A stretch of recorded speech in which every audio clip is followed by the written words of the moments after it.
ॐ सहनाववतु सहनौ भुनक्तु सह वीर्यङ्करवावहै तेजस्विनावधीतमस्तु मा विद्विषावहै।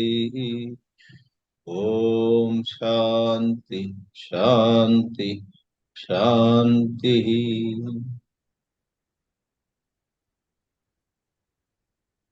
For a few years now, IKS, Indian Knowledge Systems, or some people use it in the singular, Indian Knowledge System. This has been in the news. It has been in the air. Here in India, the central government has taken many steps towards awakening the citizens, awakening all Indians to certain glories of India's past. This is more to neutralize what is perceived as a certain coverage of history and various other subjects with certain bias. We will not go into that politics and many debates around it. But as you study IKS, Indian Knowledge Systems, you will surely see that a lot of things you did not know before. And it is also a fact that even today, in various disciplines of knowledge, the world over, thinkers do pick up a few points here, a few points there from Indian heritage, and the whole world perhaps is recognizing India's contributions to numerous areas of human research, human endeavor, numerous contributions. So IKS is a broad terminology or a broad expression to cover hundreds of areas of study, areas of activity, areas of engagement. It's a very broad term. And today, even many engineering colleges, for their Bachelor of Engineering or Bachelor of Technology, have IKS as a subject. I guess it is compulsory, or maybe some places it is optional. But no matter what your professional field is going to be, the Indian central government, federal government is of the opinion in their NEP, New Education Policy, National Education Policy, NEP 2020, they have been promoting study of India's own past, especially with respect to knowledge that ancient Indians had, skills that they possessed, solutions they had offered to solve problems of humanity, once more in a wide range of subjects. This particular webinar is to have some glimpses on one of those countless subjects. and that chosen subject is dharma and ethics. So we will get down to it, and it is mainly with the purpose of being in the know of this. For ignorance of these contributions by ancient India, or for that matter, even recent India of a century or 2 centuries before us, ignorance about all that could affect many a time the self-esteem of people of Indian origin. So let's not go for a longer introduction to IKS as such at this time. Let me share some simple slides at this moment and quickly get down to the chosen topic. So here we are. This is our webinar 297.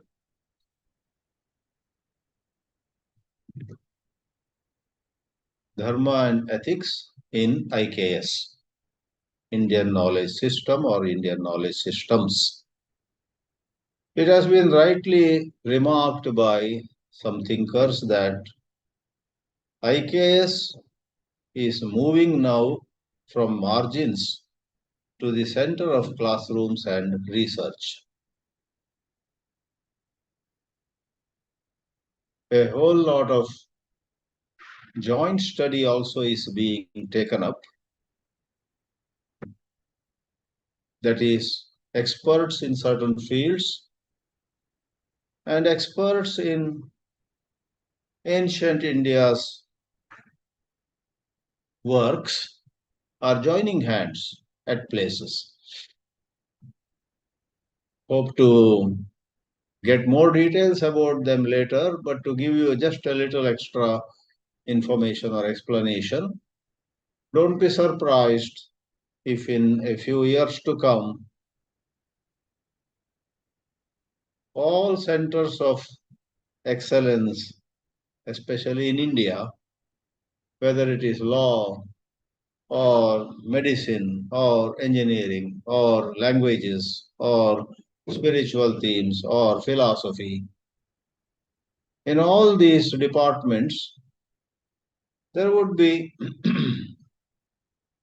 a few people who come from very traditional background, maybe in some village, maybe in some mutt, maybe in some ancient institution, what they call some kind of,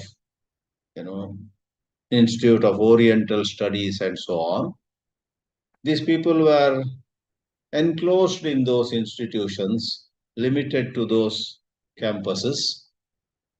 But in the years to come, some number of them, not too many, would be working at medical colleges, engineering colleges, and exchanging their knowledge with other students, other teachers, other researchers who have, to a great extent, involved themselves in Western approaches to those subjects.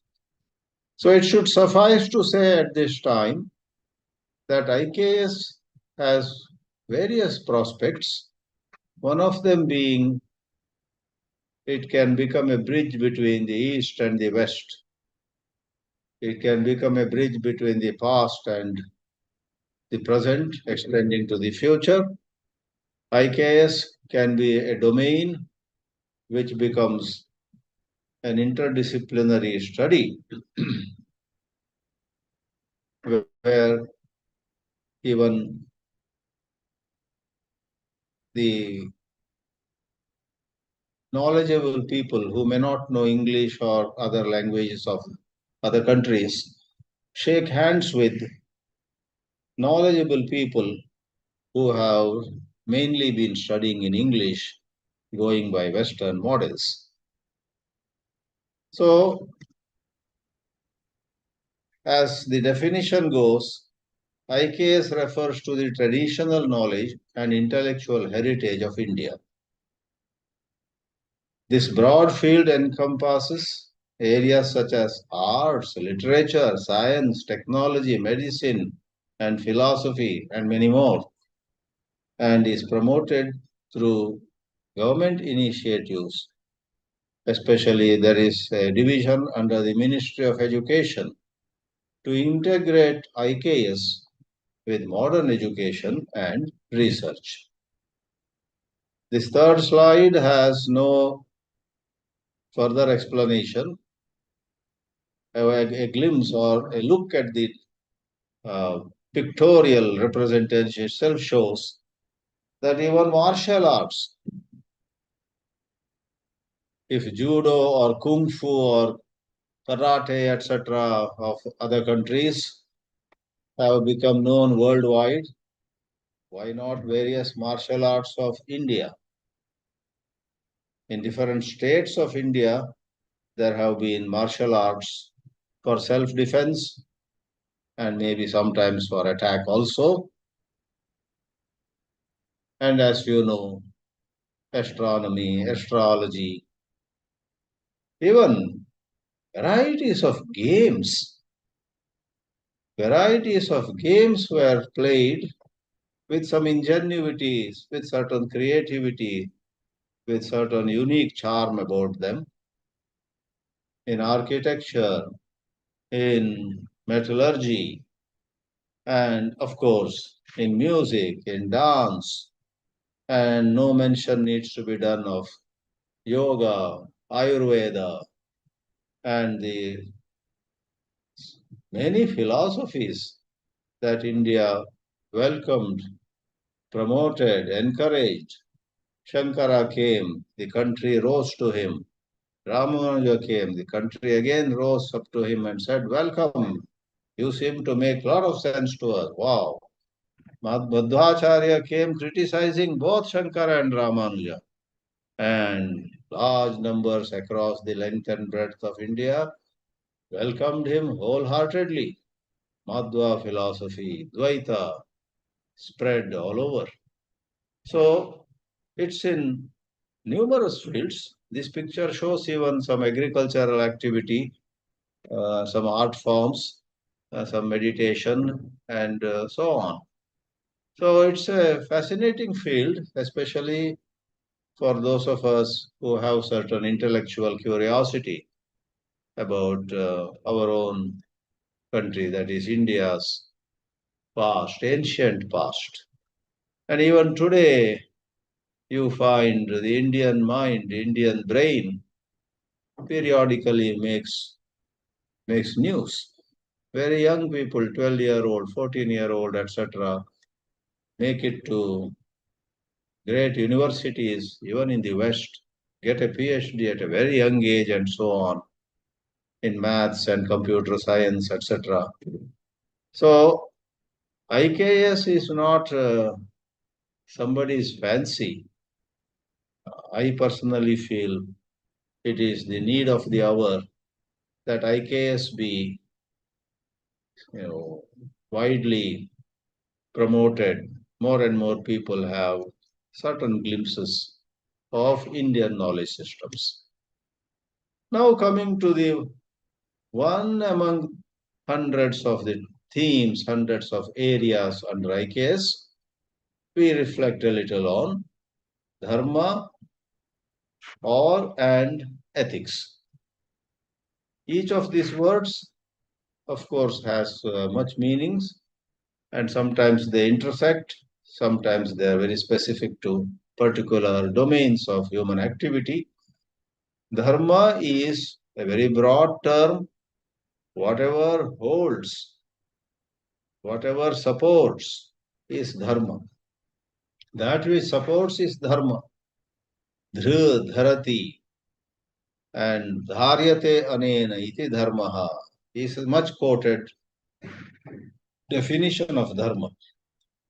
The idea is, if you embrace dharma, you will face a whole lot of onslaughts on you, attacks on you, a whole lot of forces that might want to destabilize you. Because you are holding on to dharma, you will not remain, you will not get shaken. Whereas if you are into adharma, the suggestion is very powerful. Whether others attack you or not, your own adharma will make you break down. Swami Chinmayananda's famous statement was, using another terminology, man is not punished for his sin, man is punished by his sin. In place of sin, you may even substitute adharma. Man is not punished for adharma as much as he is punished by adharma. We embrace adharma and we pay for it. So, individuals, families, towns, cities, countries, communities, and the whole world suffer if adharma rises. Chapter 1 of Bhagavad Gita has Arjuna lamenting about the possible rise of adharma. Adharma vibhavat Krishna pradushyanti kulastriyaha strishu dushtasu kaunteya jayate varna sankaraha, and so many shlokas. So one shloka came up in my mind, I shared without intending to quote it. There are many shlokas in the first chapter where Arjuna raises hue and cry about adharma and foresees the fall of the society, fall of the individual, and so on. Why do we have another word, ethics? The closest word, it seems, in Sanskrit for ethics is Niti Shastra. Ethics especially is used where you represent some organization, you sit in a certain position, you lead, you are at the helm of affairs of some institutions, and then you deal with other institutions, you deal with customers or clients or various stakeholders, and in the process, you could be doing things in the right way, or you could be compromising with values. So we say there is very poor ethics in that business firm. And about some other corporation, we may say they not only are excellent in their work, but that company is run in a very wonderful ethical manner. Whereas morality, which I have not brought here, is used more for the way one conducts one's own affairs, even if it's in relation with other individuals. Morality, one's behavior with respect to family members, with respect to people who are close to one, and what is more, one's behavior, one's conduct with respect to oneself. Oneself, one betrays or one lets down or one does injustice to oneself by wrong habits of living, then there is an immoral way of living. So, once more, I should admit that morality and ethics and dharma, they do have some intersections. In some contexts, any of those words would fit in. In some other contexts, one of the three would fit in much better than the other two. Dharma has been praised in the ancient scriptures extensively. In Mahabharata, there is a saying, Yato dharmaha tato jaya. Jaya, victory, comes to you if you are holding on to dharma. The final message of Mahabharata, where Pandavas win, is that dharma wins, not adharma. And this statement, Yato dharmaha tato jayaha, victory comes where there is dharma, I have read appears 13 times in the Mahabharata. It is the motto of the Supreme Court of India too. Yato dharma tato jaya. So the courts, the judiciary is regarded as the custodian of dharma. They are supposed to uphold dharma. Though in recent times increasing controversies have risen in this judiciary of not only the democracy with the largest number of citizens, that is India, but another democracy which is of a country that is very powerful and prosperous, that is United States. Both places, the judiciary has been brought into certain controversies. Recently, just last week, in some court, not Supreme Court, India, a senior advocate openly said to the judge, "Don't humiliate us, the advocates. We also know law. Don't insult us. Please know your limits." The advocate says to the judge, and the judge frets and fumes. And that little short 1 minute video has gone viral. Some town in India itself. Anyway, the Supreme Court, when India became a republic with its own constitution, took this Yato Dharma Tato Jayaha as its motto. So last bullet has this to say, it means that if a person or a community is righteous and follows their duties, then they will eventually get success. That's the confidence, that's the vishwasa, that is the faith. Going by the statement, Yato Dharmas Tato Jayaha, another remark would be very much in place. Mahabharata is originally known as Jaya. There is some shloka where at the end of the shloka it says, Tato Jaya Mudirayet.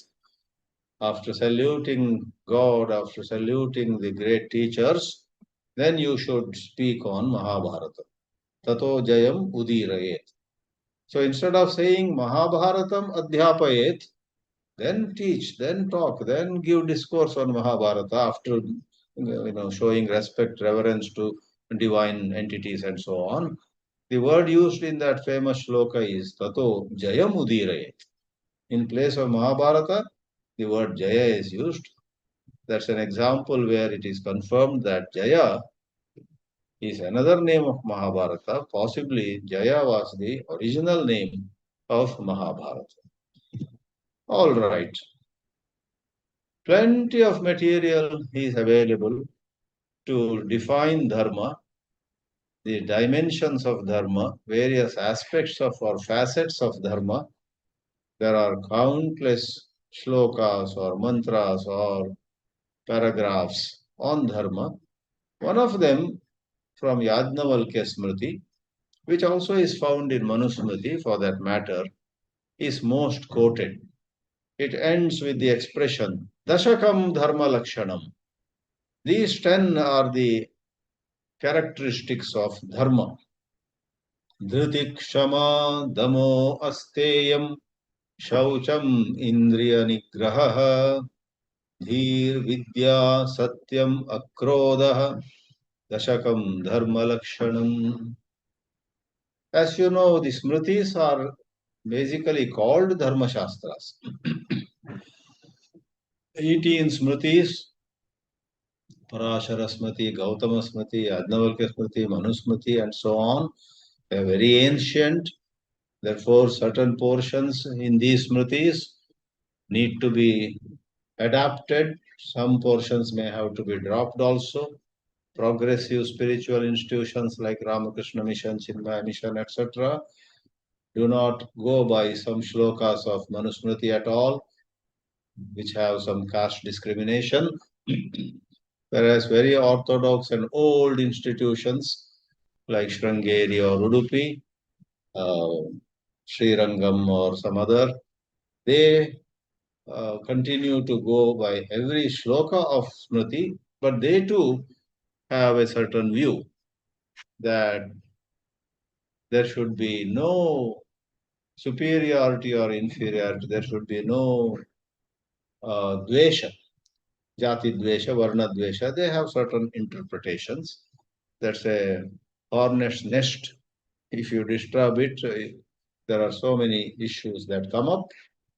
But we must know that those controversial parts of smritis perhaps constitute some 10% of the whole scripture, whichever smriti it is. Otherwise, a lot of psychology, a lot of insight into what is right behavior, lot of inputs upon how a king should behave, how a father should behave, how a daughter should behave, and so on. There have been a lot of research done in them. In fact, it is said that recently also IIM Ahmedabad, Indian Institute of Management Ahmedabad, had taken Manusmriti as part of their MBA studies, perhaps completely ignoring all these caste matters, etc. They have discussed what are the insights into leadership or administration, governance, individual management, self-management, so to say, and so on. So, dhritih, kshama, and so on. Any of you, when you look at it, you will say, oh, these are all well-known human values. We find them in Bhagavad Gita also. Sure enough, Bhagavad Gita itself is called a smriti, though it is a part of an itihasa, and though given by Sri Krishna, because Vyasa gave the final shape to it, the words and the poetry is of Vedavyasa, a Rishi. Sri Krishna is Krishnastu Paramatma Swayam, Bhagavan Swayam. It is called Smriti, found embedded in an itihasa. Ramayana and Mahabharata are itihasas, and Bhagavad Gita is a Smriti. Therefore, you have Prasthanatraya, one Smriti, that is Gita, number of Upanishads, that is Shruti, and then Nyaya Prasthana is Brahma Sutra. Upanishads and Bhagavad Gita and Brahma Sutras are regarded as the foundation scriptures of Sanatana Dharma. So we do agree that these are very much reflected in the Bhagavad Gita too, at several places, showing Daivi Sampat, divine estate or divine qualities of human conduct, in contrast to Asuri Sampat, demonic conduct, where neither one's own good nor others' good is achieved at the end of the day. Bhagavad Gita goes into great amount of detail of what is dharma. Valmiki Ramayana is filled with a whole lot of guidance on dharma. And there are numerous portions in numerous dialogues between Ram and Lakshman, maybe Ram and Bharat, or Dasharatha and Ram, or some other place as Ram, Lakshman and others are leaving Ayodhya. Some Shastri, some scholar comes and tries to give a big advice to Rama. And then he talks about various philosophies come in those dialogues. That Pandit says everything is predetermined and human effort has no meaning at all, and so on. So there are even atheistic portions in Ramayana at places which are not the final word. They are put aside eventually. So we do agree that these come in different scriptures, as I will also show in the slides to come. Even independent works like Chānakya Niti or Panchatantra, etc., cover Dharma Shastra. Then there is the professional ethics, interpersonal values. But it is of interest for us to note that a whole lot of guidelines with respect to how we should behave with others, how a company should behave with other companies, a whole lot of these guidelines are inspired by, or they are very well aligned with the well-known triad of philosophical principles, Sat, Chit, and Ananda. Sat, live and let others live.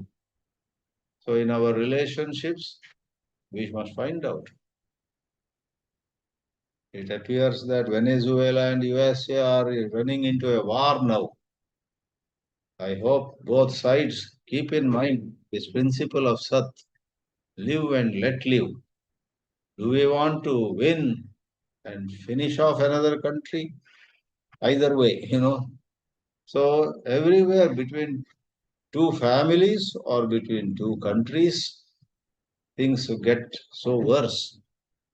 And many a time, one of the sides wishes to crush the other side. Very sad indeed. But everything has its own background, it seems. Chit also is a wonderful fundamental guiding principle for professional ethics. Know and let others also have knowledge. Some time back, we came to know through a video that made the rounds that the man in Japan who had found what is now very popular, the QR code. In so many places, we just scan the QR code and we are guided to whatever we wish to do. The man, a Japanese gentleman, I believe, invented this QR code, and many of his friends said, patent it. There's a lot of money in this. Come on, don't let others know so fast. I believe he said, oh, I don't care. Let it reach as many people as possible free of cost. Very inspiring uh, example. So he seems to have gone by this chit principle. Know and let others know. And same way, Ananda also. Be happy and to the extent possible, always strive towards ensuring others' happiness. So these are fundamental principles or cornerstones of ethics. Some examples from couple of scriptures at this moment. So we have Vidura Niti about taxation. Vidura says, kings should tax their citizens without hurting them or tormenting them, just as a honeybee sucks nectar from flowers without hurting, injuring, damaging the flowers. Yatha madhu samadhatte rakshan pushpani shatpadaha tadvadarthan manushyebhyaha adadyat avihimsaya, without hinsa. So, with a nice illustration, how a bee doesn't cause any damage to flowers. It does, it takes little nectar, goes further. Vidura Niti advice. Vidura Niti has a lot of advice to kings. It is a wonderful source of ethics and morality, dharma, for both leaders of large number of people as well as individuals. Then you have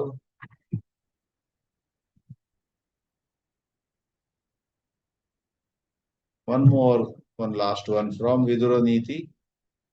The wisdom goes, there are always lots of people who give you advice, and many a time good number of them try to please you, get some favor from you. They just make you become favorable to them. They have some personal agenda in their advice. They are afraid to speak the truth. Therefore, Vidura says to Dhritarashtra, Sulabha Purusha Rajan Satatam Priyavadinaha Apriyasya tu Patyasya Vakta Shrota cha Durlabaha. When there is a need to say it, when you have to call a spade, your true advisor would not hesitate to speak what is apriyam.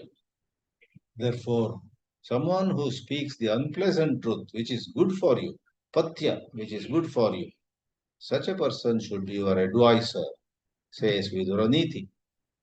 Talking of Niti ethics, there is Samanya Niti, which applies to all human beings, man or woman, Brahmin or Kshatriya, old or young, that is Vanaprasthi or Brahmachari, and so on and so forth.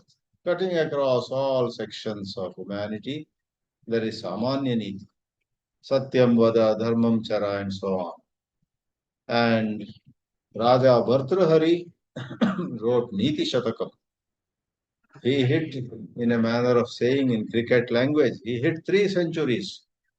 Niti Shataka, Shringara Shataka, and Vairagya Shataka are attributed to Raja Bhartrhari, who was formerly a king, but finding great dispassion arising in his bosom, he hands over the kingdom to his ministers and walks away to the forest.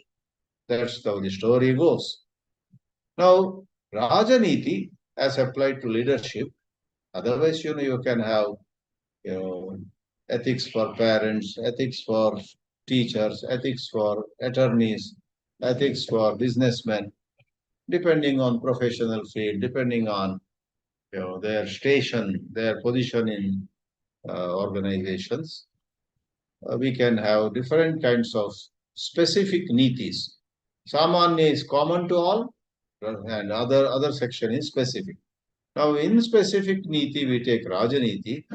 Rajaniti shines with nobleness in adhering to a promise, the value of learning, self-respect, valor, moral courage, and large-mindedness. As you know, in today's world also, leadership is a vast subject. So many models, so many kinds of leadership are talked about.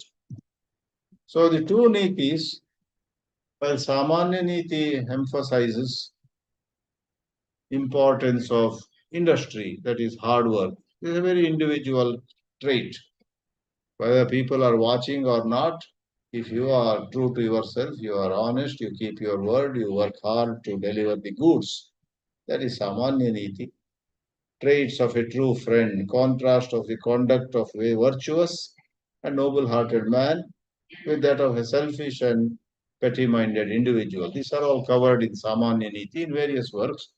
But Rajaniti, what should a king do and what he should not? Example of major text of Rajaniti is Arthashastra of Kautilya, also called Chānakya Niti. Panchatantra of Vishnu Sharmā, Niti Sara of Kāmandaka. I have not studied Kāmandaka's Niti Sara at all, but that is mentioned in allied literature. I believe Panchatantra and Niti Sara, they have a different way of narrating things through stories and so on, but they are basically inspired by Kautilya's Arthashastra only. So these are the sources of ethics and dharma in ancient literature. Kautilya's Arthashastra uses the word artha not just in the sense of money. Money is one form of artha, but artha is the total material well-being. Of course, it doesn't go into spirituality.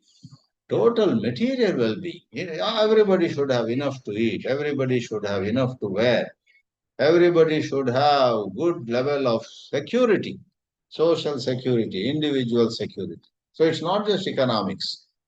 Kautilya was also known, Chānakya, he was known as Vishnu Gupta. We'll see Vishnu Sharmā wrote Panchatantra, but this is Vishnu Gupta. He studied in Takshila, he was a professor there, Takshila or Takshashila as they call it. And the story goes, history says, some centuries before Christ, I suppose, he helped Chandragupta Maurya to dethrone Raja Dhanananda to become the king of Magad at Pataliputra, today known as Patna.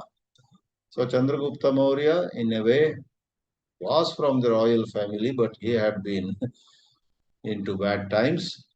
but he is brought back, or his family is brought back by Chānakya. So Kautilya was indeed a great kingmaker. As you know, in the early 90s, 1991 or so, this Chandra Prakash Dwivedi, a famed director of Bollywood, directed a series running into more than 100 episodes, I suppose, on Chānakya, on Doordarshan.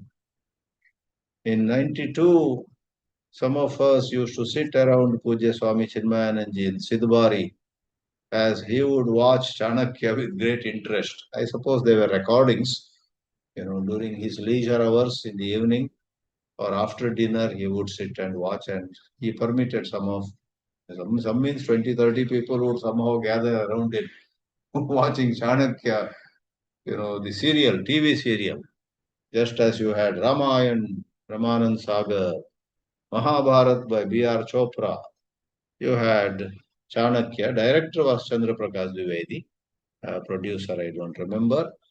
So his work, and he wrote probably many books, but the most well-known among them, that's how we call it the magnum opus, Arthashastra. It can help us manage, lead, inspire, and empower.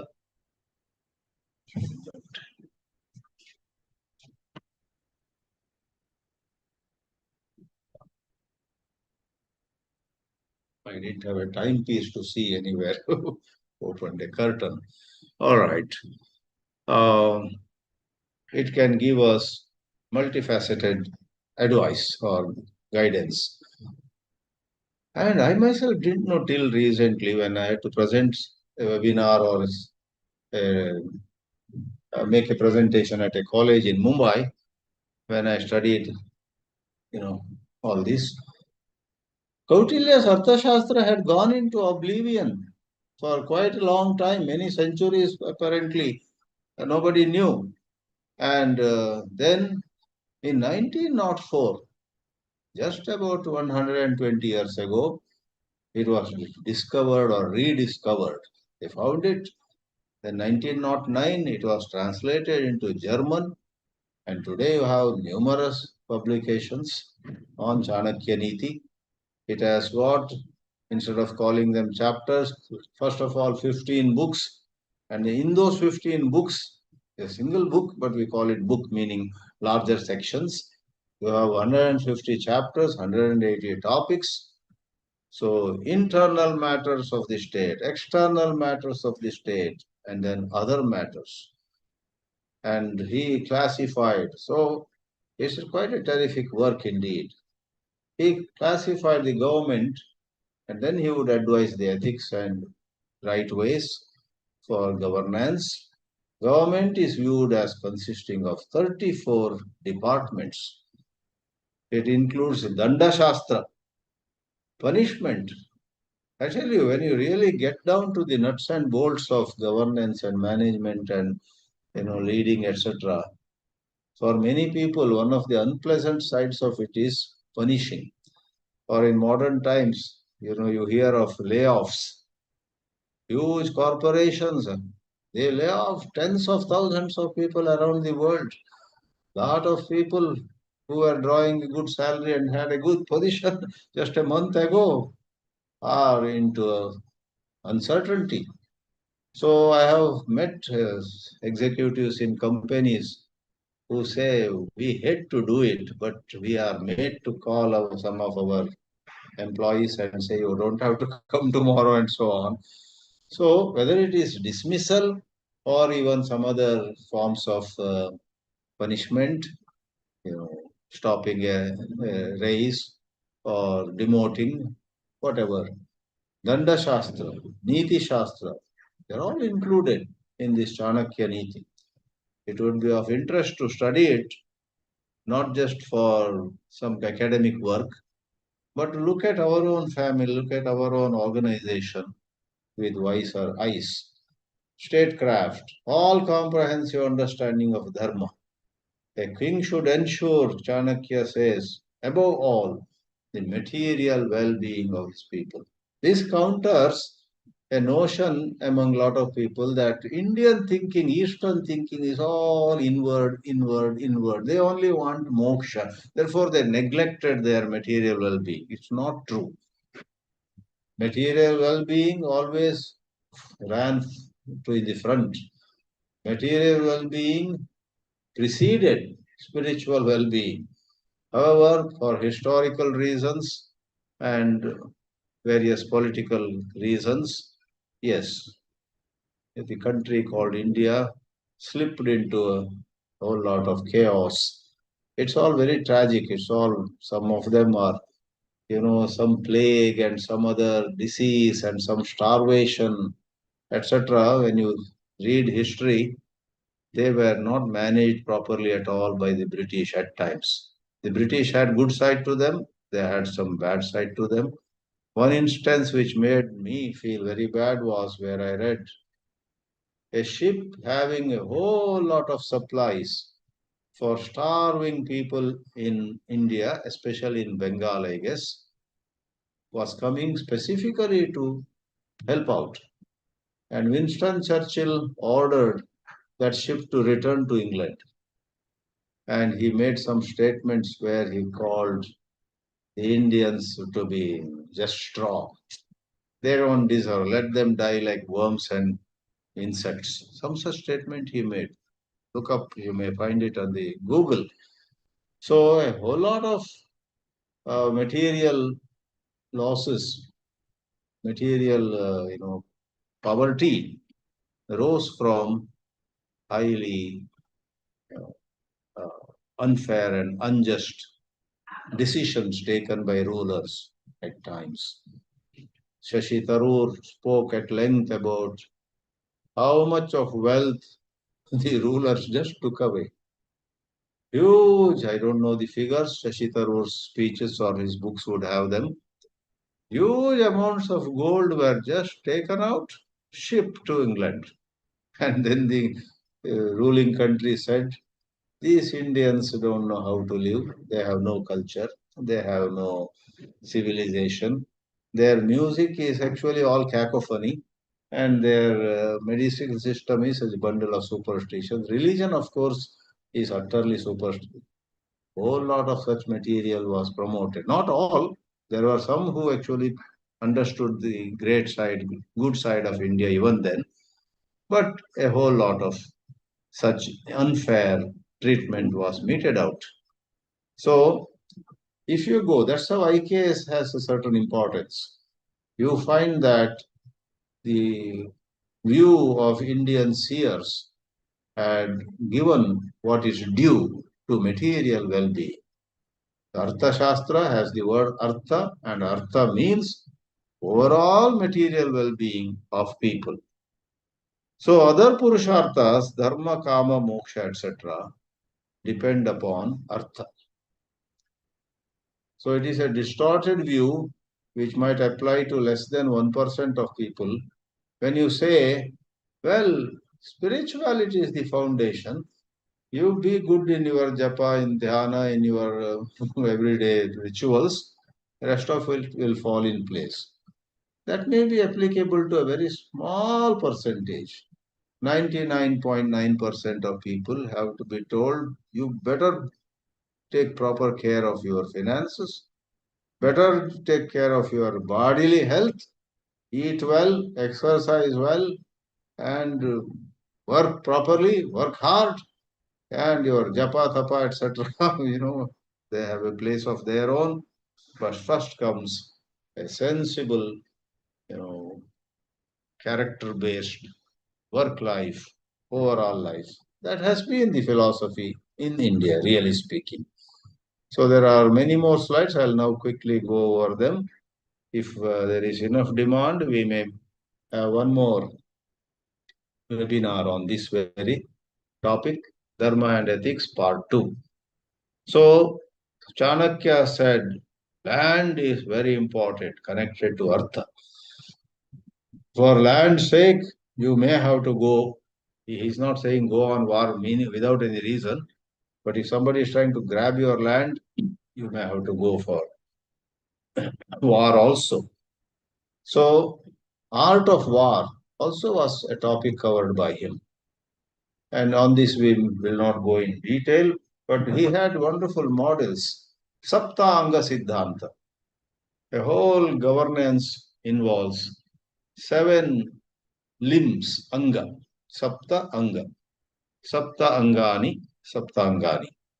They are Amatya. Amatya is on top. The crown shows the king, the crown, the king, and then 6 circles showing the other 6 limbs of the governance.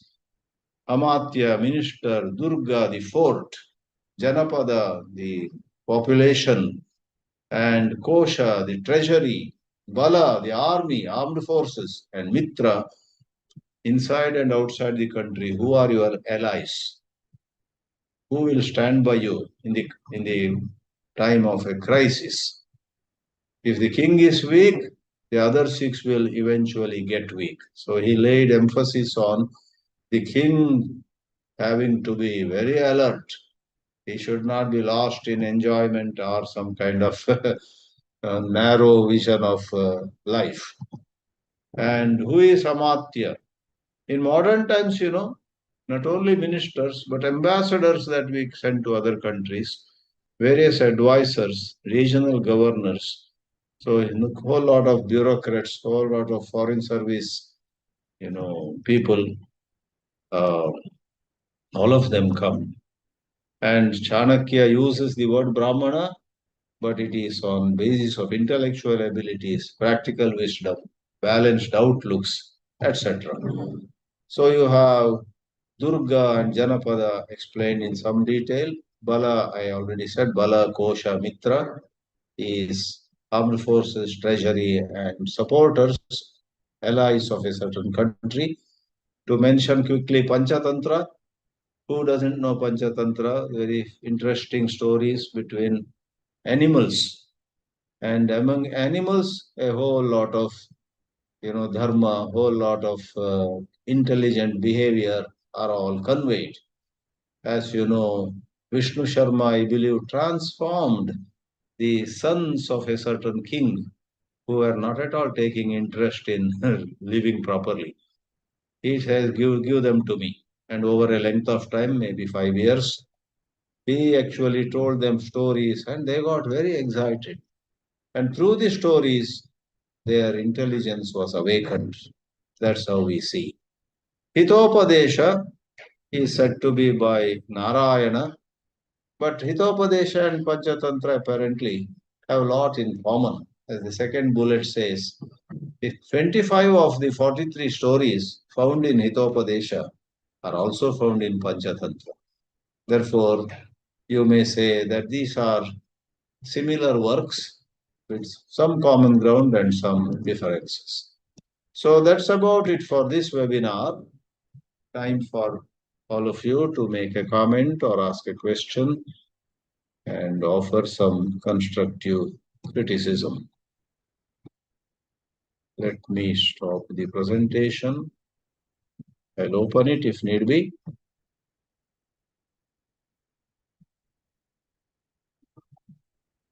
Please turn the mic on and speak. Good morning, Swamiji. Good morning from USA. Yes. Wonderful to have you in the webinar. Yeah, it was very nice. A different subject.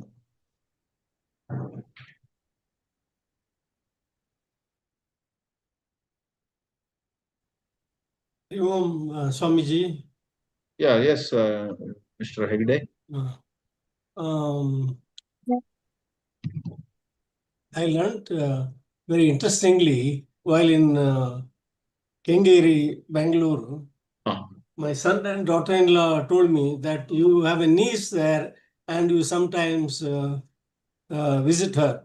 Oh yeah, Rajarajeshwari Nagar. Yes. Near there, behind that Rajarajeshwari Medical College.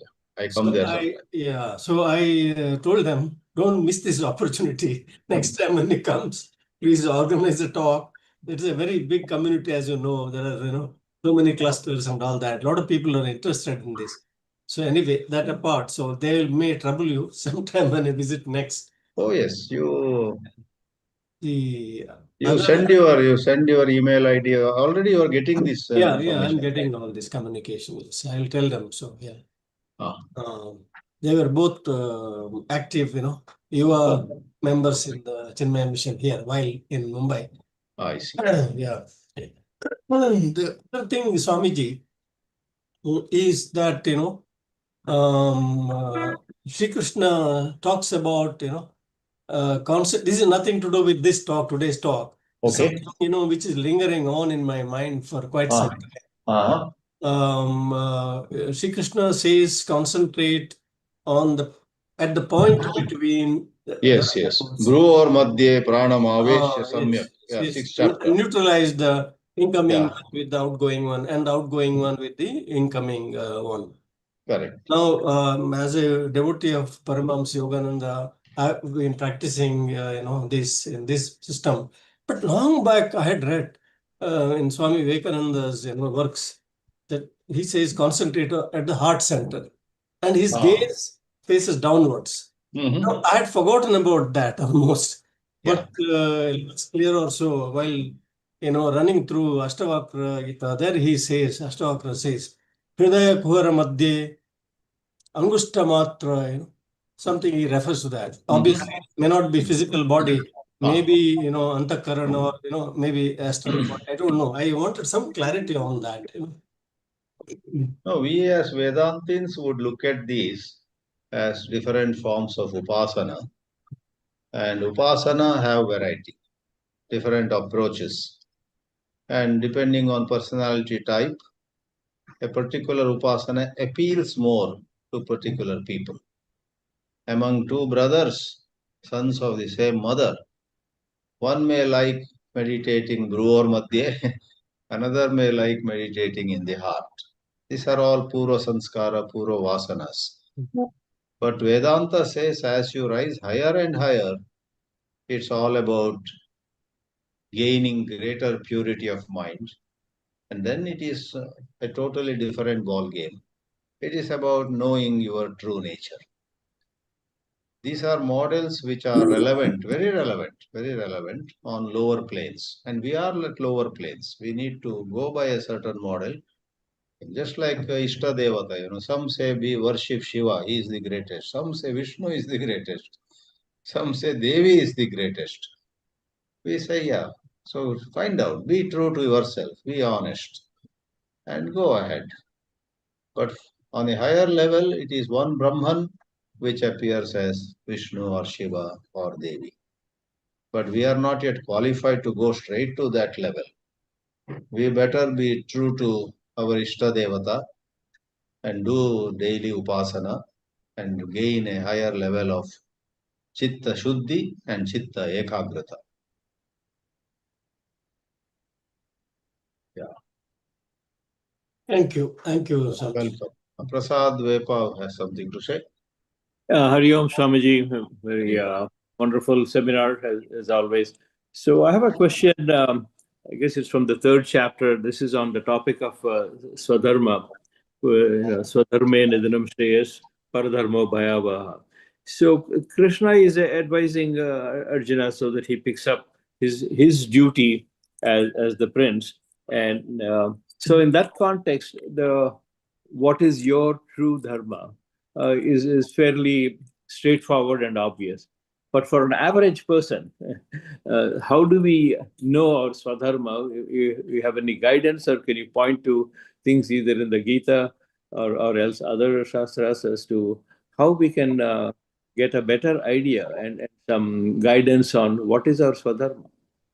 Yes, an ordinary person also, until he or she gains to higher clarity, should sincerely apply himself to several areas of activity, several lifestyles that present themselves to him. It is in sincerity, it is in honest self-application that oneself sees that in this particular engagement, I really don't like this, but I'm trying to impress somebody. In some other engagement, I am just trying to get more money. Whereas in one of these engagements, while my material well-being is fairly protected, I'm not endangering it, I'm not jeopardizing it, I love to do this work. So one finds one's calling. One should not hastily give up something. One should strive in several areas. After all of us, ensure that we have a good income, good, security, and some job satisfaction, and so on. So an ordinary man may take some time. Therefore, the key word, the golden word is, are you honest? Are you sincere? Or are you compromising? See, so somebody just goes on keeping money as the most important thing and doesn't want to listen to any advice from outside or inside, then that person is compromising. The ordinary man should be cautioned, should be advised. Don't go after money or fame or some glitter or glamour endlessly. Okay, right now you may feel very insecure. You may lack the courage to take the leap. But that's where the honesty and some anushtanas come. Can you do half an hour of yoga daily? Can you do 10 minutes of prayer daily? Then see, 1 year later, thanks to that half an hour yoga you did every day, 10 minutes of some Om Namo Nārāyana you did every day as examples, you will find your ability to be honest to yourself increases. The sad part of life of most people is they want to be honest, but they are not. They live a life of compromise. So Joseph Campbell also said, echoing this Swadharma concept, follow your bliss. Yes. So that's a famous, much quoted statement by Joseph Campbell, an American academician who loved Indian ethos, Indian philosophies, and so on. Follow your bliss. But nobody says do it in a haste and jeopardize your life. Go slow, and honesty is the great key. And you and I are honest on all levels. Even we Swamis have to be so honest. So we can't imitate another Swami.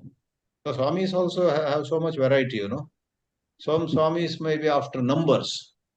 Somebody like me should ask myself honestly, should I be worried about numbers? Should I be worried about economic, some kind of status? Should I seek, did I become a Swami or did I join Chinmaya Ashram in 84, keeping in mind some kind of glitter and glamour? That's honesty. That can help a person like me also, take important decisions and find peace. Swadharma gives us peace. If it is my calling to be a mass leader, then go ahead. But if it's not my calling, I want to be a simple, humble teacher, whether 10 come or 1,000 come is not an issue. If I have the clarity, which can come out of honest introspection, then no issue at all. I get more than what I need and I'm happy. So sorry for becoming autobiographical, but that's how it works. But I suppose once gunas also can shape. Yeah, gunas are part of the calling. The Correct. calling, as you said. Absolutely. Gunas are part of the field of examination. You need to examine a field. See how I behave with people.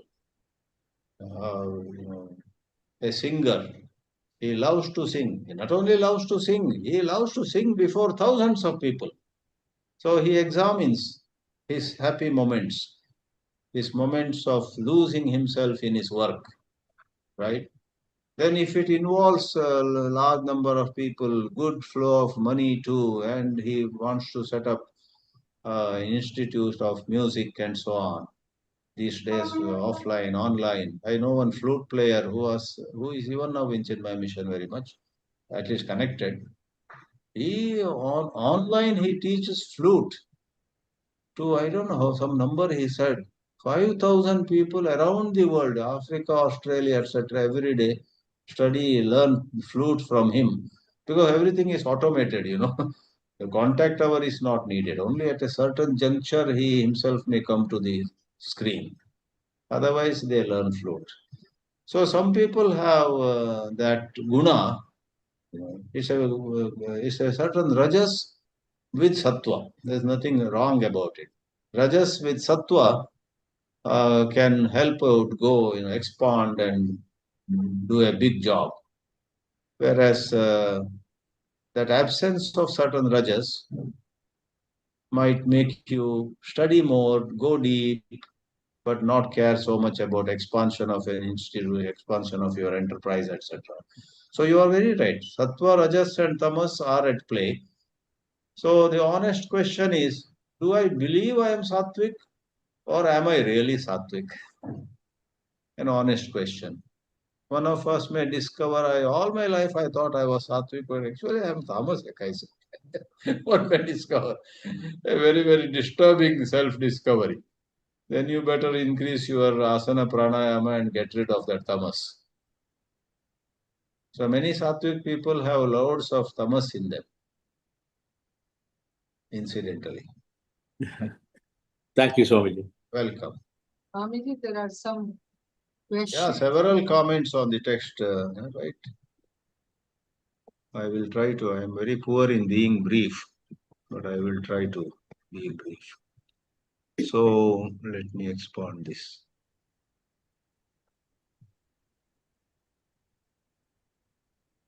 Yeah. So some greetings, Hari Om, etc. Can you please re-show slide number 19? I'll do that for a minute and go back. It's very simple to slide number 19, yes.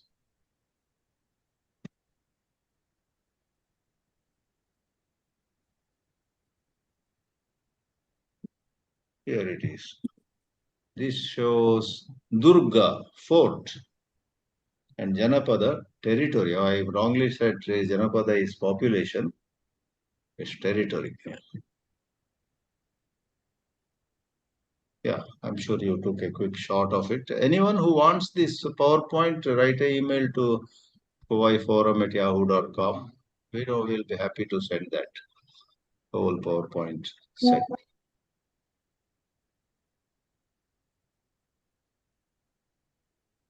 Okay. So let me stop this. And the next question was, or comment.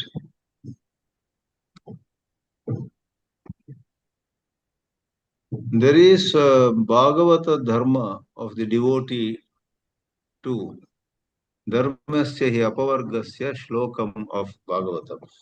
Yeah, well said, but these are all on a certain higher plane. They don't apply to all. If your heart resonates with this shloka, then that is the right thing for you to do. The questioner has given the shloka also. Dharmasya hapavargasya nartho arthayopakalpate narthasya dharma ekantasya kamo labhaya hismritaha कामस्य नेन्द्रिय प्रीतिः लाभो जीवेत यावता जीवस्य तत्व जिज्ञासा नार्थो यश्चेह कर्मभिः. So it seems to hold that Bhagavata dharma, being very devoted to Bhagavan or something like that. So some of them have to be re-examined, whether it is in the context of a mumukshu, somebody who has intense devotion already to Mahavishnu, Nārāyana, then that person, even in the language of gunas, already super sattvic, or in the context of ashramas and varnas, someone who has no interest in material pursuits, let's say, and unattached to things, then he belongs to a Brahmana sannyasi combination. There are 4 varnas, 4 ashramas, right? Brahmana, Kshatriya, Vaishya, Shudra. Their personality models, don't go by birth. And Brahmachari, Grahastha, Vanaprastha, and Sannyasi. 1 in a million is a Brahmana Sannyasi. Very sattvic and totally uninterested in pleasure and power.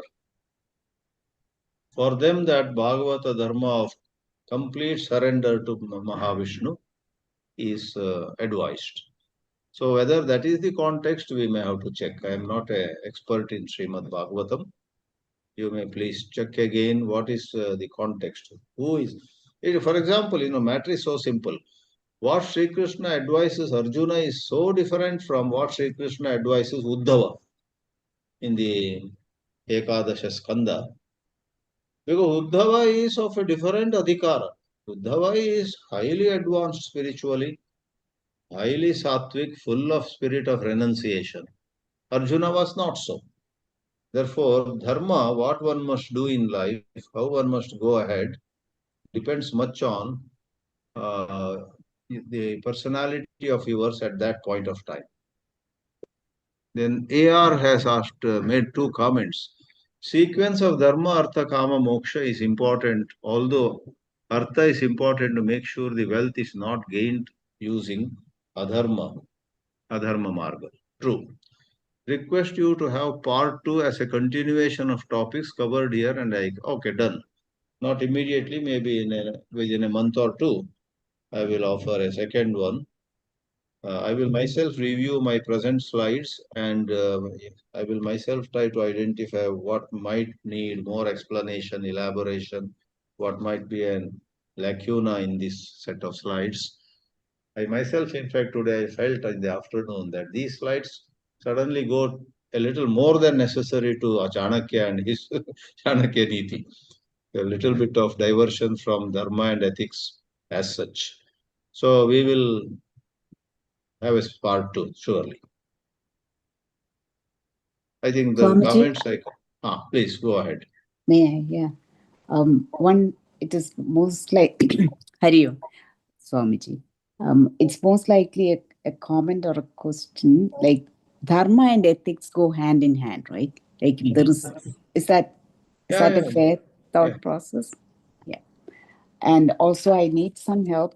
Like you mentioned Gita is Smriti and Upanishad is Shruti, correct? Yes. And Brahma Sutra, I missed that. Nyaya. Brahma Sutra is Nyaya? Yeah. Nyaya means where everything is highly logical. Lot of logic is employed. Among the 6 schools of thought, Sankhya Darshana, Yoga Darshana, Vaisheshika Darshana, Purva Mimamsa, Uttara Mimamsa. Then there is one Darshana called Nyaya Darshana, where Gautama Muni is supposed to be the champion of it. So that there, Nyaya doesn't mean justice there. In many of our languages, Nyaya means justice. Nyaya is justice, Anyaya is unjust or injustice. But here, Nyaya means logic. Right away, I don't know much Brahma Sutra, but whatever I have studied and taught the early portions, right away it says, why do we take Brahma as the supreme? Shastra Yonitvat. That's Shastra Yonitvat, the very language is, because you see, from that Brahma came all the Shastras. Tattu Samanvayat, all Panchami Vibhakti we call it. Because of this, because of that. So logic involves cause hunting. So you are sitting in a, Tejomananji used to joke when he was teaching us. Vedanta class was going on, I believe suddenly fans stopped rotating. One brahmachari loudly said, Fanaha na muvanti. Sanskrit and English. Kasmat. And another brahmachari or brahmacharini replied again in a combination of Sanskrit and English. Current lakatvat. Current, that is because there is no current. Fans don't move because there is no current. When the current or electricity comes, again it moves. So Brahma Sutra, a lot of sutras have that Panchami Vibhakti, Shastra Yonitva, Tattu Samanvayat, and what is that? Janmadhyasya Yataha. Yataha is saying again is Panchami Vibhakti. Atato Brahma Jidnasa, then it begins, Janmadhyasya Yataha. So there's references to particular Upanishadic statements on one hand. Brahma Sutras are essentially references, hidden references. Not everybody would figure out what is this about. But those who are familiar with Upanishads know. For example, this Janmadhyasya Yataha, immediately those who have studied Taittiriya Upanishad know that is reference to, there's a whole long mantra, yes. yato va imani bhutani jayante, yena jatani jivanti, yat prayanti. That truth from which all arise, that truth in which all stay, that truth into which all merge, that is Brahma, says the Brahmanandavalli and then the other one, Bhraguvalli. So that is very condensed manner said in Brahma Sutra, second sutra, Janmadi Asya Yataha. So there is a lot of logic. And Swami Paramathananji openly and frankly says, if your goal is liberation, you don't need Brahma Sutra. Thank you. I said thank you to him when I heard that tape. Thank you. But Brahma Sutras are a great enrichment for those who are more scholarly in their mindset. Yeah, yeah. They get certain joy. They get certain happiness in seeing how everything is brought together in a cogent, coherent manner. But as far as your basic need of mukti, everyone wants happiness, mukti, freedom. Gita and Upanishads are more than enough. Gita and a couple of Upanishads with some competent guidance. Okay. Ravindra Murthy wants to say something?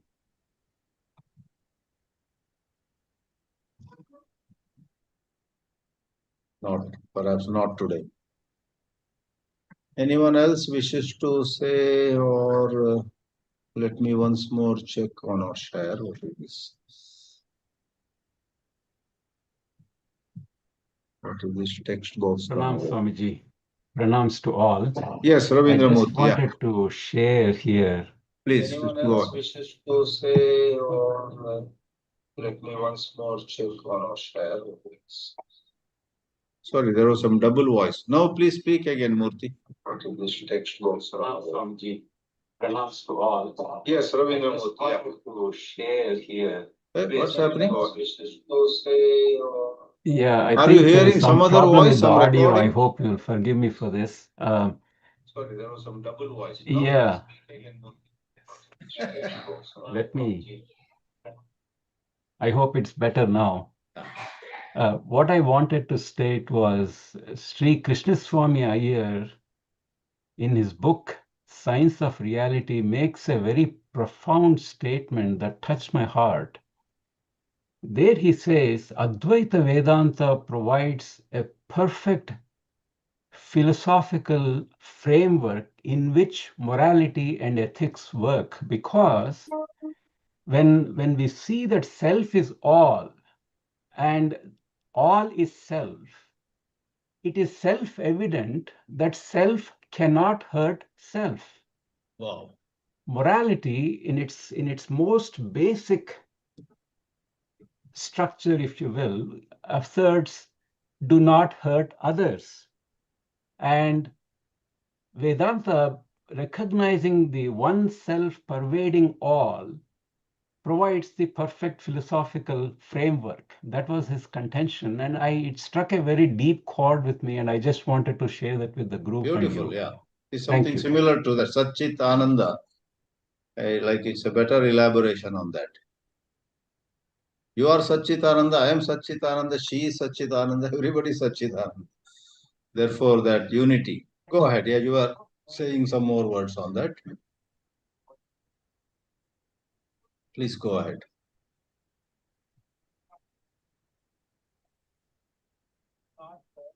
Did you hear? I think here. Am I audible? Yes, Swamiji, you are audible. But Murthy did not respond. Ravi, did you want to say something more? No. I think his speaker might be not working. He is not. Anyway, anyone else? Sucheta wants to say something? Dhritih has written something else. Someone No, wrote? Swamiji, I have Swamiji, but you were talking about teachings of Uddhava. Yes, Uddhava, yeah, in Bhagavatam. You have a talk. You have it on the YouTube. Uddhava Gita. I have never spoken on Uddhava Gita. I have not studied also. Okay. Okay. I can plan to do that sometime. I believe it's a beautiful work. I've never studied, neither studied nor taught the Bhagavad Gita. In Is it a big Bhagavatam, one or it is? I know that Ramakrishna Mission has a fairly big book publication on it. I don't know how many shlokas are there. I once spoke briefly on Kapila Gita, Kapilopadesha, Bhagavatam. That's the only thing Srimad Bhagavatam I ever touched. Okay. Thank you. All right.